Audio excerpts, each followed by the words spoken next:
नमस्कार, mind you road में आपका स्वागत। आज के अंक में बात कन्नौज लोकसभा सीट की, जिसका लोकसभा क्रमांक है 42। पश्चिमी उत्तर प्रदेश की एक महत्वपूर्ण सीट, समाजवाद का गढ़। इतिहास की बात करें तो 6वीं शताब्दी में ये महान सम्राट हर्षवर्धन के बहन का ब्याह कन्नौज राजघराने में हुआ। बाद में विदेशी आक्रमणों में युद्ध के दौरान उनके पति की मृत्यु हो गई, जिसके बाद आसपास के जो क्षेत्र थे, जो राजा थे, वो कन्नौज के विरोध में खड़े हुए, वो कन्नौज पर आक्रमण करने लगे। तो उस आक्रमण को दबाने के लिए हर्षवर्धन कन्नौज पहुंचे। हर्षवर्धन ने आसपास के जितने भी विरोधी राज्य थे, विरोधी राजाओं को हराया और यहाँ शासन किया। हालांकि हर्षवर्धन यहाँ पर शासन नहीं करना चाहते थे, इसके बावजूद लोगों के दबाव में लोगों ने हर्षवर्धन की मर्जी के विपरीत भी उन्हें यहाँ से सम्राट बनाया। हर्षवर्धन ने विश्व सर्वधर्म समभाव का विशाल सम्मेलन कन्नौज में कराया था, जिसमें कई देशों के देश विदेश से तमाम सैकड़ों राजाओं ने उसमें सहभागिता की थी। उस समय कन्नौज देश की राजधानी हुआ करता था। फिर 11वीं शताब्दी में पृथ्वीराज चौहान और संयोगिता की प्रेम कहानी भी इसी कन्नौज की है, जो मुमताज और शाहजहां से सैकड़ों वर्ष पहले की कहानी है। साथ ही कन्नौज को कान्यकुब्ज ब्राह्मणों का, जो कान्यकुब्ज ब्राह्मण होते हैं, उनकी राजधानी कही जाती है। इत्र नगरी के नाम से भी कन्नौज को जाना जाता है। यहाँ का इत्र न केवल भारत में बल्कि पूरी दुनिया में, दुनिया के कई देशों में पसंद किया जाता है, निर्यात किया जाता है। राजनीतिक दृष्टिकोण से बात की जाए तो जो कन्नौज की लोकसभा सीट है, उसमें विधानसभा की 5 सीटें आती हैं: छिबरामऊ, तिरवा, कन्नौज, बिधुना और रसूलाबाद। जिसमें कन्नौज की जो विधानसभा सीट है वो वर्तमान समय में समाजवादी पार्टी के पास है और बाकी की 4 सीटों पर भारतीय जनता पार्टी का कब्जा है।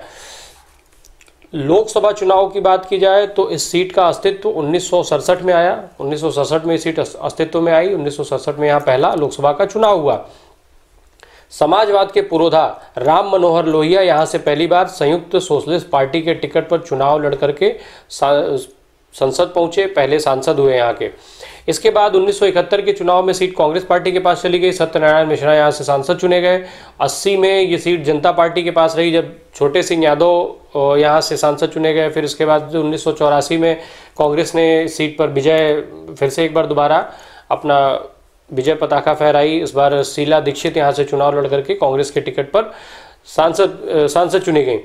साल 1989 और 1991 का जो दो चुनाव लगातार यहाँ से जनता दल जीता। इसमें छोटे सिंह यादव फिर से सांसद रहे दोनों बार, मतलब छोटे सिंह यादव यहाँ से कुल 3 बार सांसद चुन करके संसद पहुंचे थे। 1996 का लोकसभा चुनाव यहाँ पर भारतीय जनता पार्टी ने जीता। चंद्रभूषण सिंह, सीवी सिंह जो यहाँ से सांसद चुने गए। फिर 1998 में ये सीट पहली बार समाजवादी पार्टी के पास आई। 98 के चुनाव में पहली बार समाजवादी पार्टी को यहाँ से जीत हासिल हुई और प्रदीप कुमार यादव यहाँ से सांसद चुने गए। फिर साल 1999 का जो लोकसभा चुनाव आया तो उसमें सपा सुप्रीमो मुलायम सिंह यादव यहाँ से चुनाव लड़े। मुलायम सिंह यादव 1999 का लोकसभा चुनाव यहाँ से लड़ करके जीते। 1999 का लोकसभा चुनाव मुलायम सिंह यादव कन्नौज के साथ साथ संभल से भी लड़े थे, वहाँ से भी जीत करके सांसद चुने गए थे। तो उन्होंने संभल की सीट को रखा और कन्नौज की सीट को छोड़ा। और साथ ही साथ साल 2000 में जो उपचुनाव हुआ लोकसभा का यहाँ पर, तो वो अखिलेश यादव को यहाँ से पहली बार राजनीति में अखिलेश यादव का पदार्पण कराया गया। मुलायम सिंह के पुत्र अखिलेश यादव को यहाँ पहला चुनाव इसी लोकसभा सीट से लड़ा करके और जिता करके संसद भेजा गया था। इसके बाद साल 2004 और फिर साल 2009 ये दोनों लोकसभा का चुनाव अखिलेश यादव यहाँ से जीते। पर साल 2012 में जब उत्तर प्रदेश में समाजवादी पार्टी को पूर्ण बहुमत मिला और समाजवादी पार्टी की सरकार बनी, तो अखिलेश यादव को मुख्यमंत्री बनाया गया। अखिलेश यादव ने 2012 में ये सीट छोड़ी और उसके बाद इनकी पत्नी डिंपल यादव को यहाँ से सांसद बनाया गया। उपचुनाव में डिंपल यादव निर्विरोध सांसद चुनी गई थी। फिर साल 2014 में जब पूरे देश में नरेंद्र मोदी के नाम की लहर चली, उस वक्त भी ये सीट समाजवादी पार्टी के पास रही। डिंपल यादव यहाँ से चुनाव जीतने में कामयाब रही थी। हालांकि जो चुनाव का अंतर था वो बहुत कम था, लगभग 20,000 के अंतर से चुनाव हार गई थी, चुनाव जीती थी। सुब्रत पाठक यहाँ से 20,000 के अंतर से चुनाव हारे थे, पर ये सीट समाजवादी पार्टी के पास रही। पर साल 2019 में समाजवादी पार्टी सीट बचा नहीं पाई और ये सीट वर्तमान समय में भारतीय जनता पार्टी के पास चली गई। सुब्रत पाठक यहाँ से चुनाव जीत करके सांसद हैं। अब जब इस सीट पर बतौर प्रभावी नेताओं की बात की जाए तो यहाँ पर पहला नाम जो आता है वो यादव परिवार का ही आएगा। 21 वर्षों से समाजवादी पार्टी ने यहाँ पर राज किया। 21 वर्षों से लगातार समाजवाद का झंडा यहाँ से बुलंद होता रहा। उत्तर प्रदेश के 2 बार मुख्यमंत्री और देश के रक्षा मंत्री रह चुके मुलायम सिंह यादव का गढ़ है ये। और समाजवादी पार्टी के संस्थापक मुलायम सिंह यादव 1999 के लोकसभा चुनाव में यहाँ से सांसद चुने गए थे। जातीय समीकरण को, जो जातीय गणित है, जो जातीय समीकरण की गणित है, उसको साधने में महारत हासिल रखने वाले मुलायम सिंह यादव, जो उत्तर प्रदेश की राजनीति है वो जब से मुलायम सिंह यादव सक्रिय राजनीति में आए, समाजवादी पार्टी बनी, तो एक लंबे अरसे से वो पूरे उत्तर प्रदेश की राजनीति की उनके इर्द गिर्द घूमती है। बहरहाल जब मुलायम सिंह यादव ने ये सीट छोड़ी तो फिर ये विरासत सौंप दी अखिलेश यादव को। अखिलेश यादव फिर यहाँ से 2004 का भी चुनाव जीते, 2009 का चुनाव जीते, फिर 2012 में उत्तर प्रदेश में, उसके पहले 2012 के पहले इन्होंने पूरे उत्तर प्रदेश में समाजवादी रथ चलाया और ये सब करके 2012 में जब समाजवादी पार्टी की सरकार बनी, मुख्यमंत्री बने, तो ये विरासत डिम्पल यादव को सौंप दी गई। डिम्पल यादव वहाँ से 2014 में दूसरी बार सांसद बनी, फिर 2019 का चुनाव वो हार गई। बहरहाल जो समाजवादी पार्टी का ये गढ़ था वो फिलहाल दरक गया है। हालांकि वर्चस्व इस क्षेत्र में मुलायम सिंह यादव के परिवार का ही है। दूसरा नाम सुब्रत पाठक का आता है। सुब्रत पाठक का जन्म कन्नौज में हुआ था। छात्र राजनीति से जुड़े रहे अपनी पढ़ाई के दौरान। फिर उसके बाद ये पढ़ाई पूरी करने के बाद अपने कारोबार में आ गए। इत्र के बड़े कारोबारी के तौर पे इनको जाना जाता है। साल 2017 में, जो कि राजनीति में सक्रिय थे, साल 2014 में भारतीय जनता पार्टी ने इन्हें पहली बार इस कन्नौज की लोकसभा सीट से चुनाव लड़ाया। इसके पहले कोई चुनाव नहीं लड़े थे, इनको चुनाव लड़ाया। हालांकि चुनाव जीत नहीं पाए, चुनाव हार गए थे, पर जो अंतर था 20,000 वोटों का, उसने भारतीय जनता पार्टी को खूब उत्साहित किया था। 20,000 का जो गणित होता है, 20,000 का अंतर लोकसभा के चुनाव में बहुत छोटी मानी जाती है और ये कांटे की टक्कर मानी जाती है।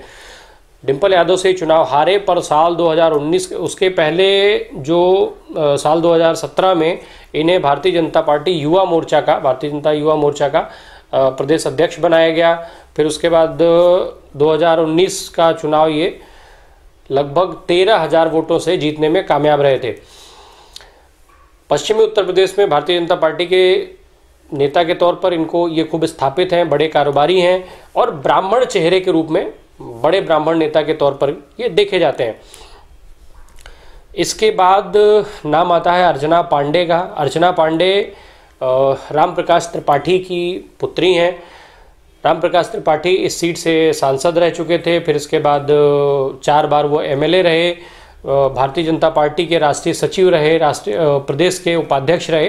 तो इसके नाते ये ब्राह्मणों में इनकी भी एक अच्छी खासी पकड़ मानी जाती है, क्योंकि ब्राह्मणों की संख्या यहाँ खूब अच्छी खासी है, तो इनकी भी एक अच्छी पकड़ मानी जाती है और यहाँ के स्थानीय वोटरों को ये खासा प्रभावित करती हैं। समीकरणों की बात की जाए तो यहाँ पर 18,53,987 वोटर हैं 2019 के आंकड़ों के हिसाब से, जिसमें 10,13,505 पुरुष मतदाता हैं तो 8,40,482 महिला मतदाता हैं।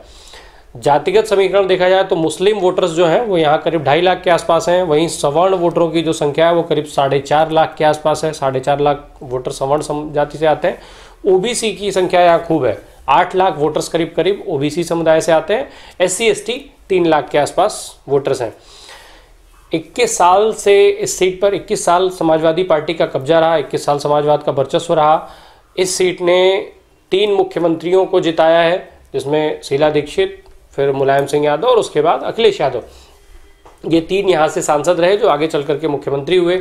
यहाँ से कुछ सांसद ऐसे रहे जो बाद में विधायक हुए, मंत्री हुए प्रदेश सरकार में। बहरहाल अब जो यहाँ की गुणागणित है, जो जाति समीकरण है और जो मुद्दे हैं, भारतीय जनता पार्टी के पास ये सीट फिलहाल है, पर ये सीट समाजवाद का गढ़ रही है लंबे समय से। राम मनोहर लोहिया से शुरुआत होकर के मुलायम सिंह यादव, अखिलेश यादव, डिम्पल यादव तक। अब मुलायम सिंह यादव के परिवार समाजवादी पार्टी के पास जो चुनौतियां हैं इसे हासिल करने में, उससे कहीं ज़्यादा चुनौतीपूर्ण ये है कि भारतीय जनता पार्टी इस सीट को बचाने में कब तक कामयाब रहती है। धन्यवाद।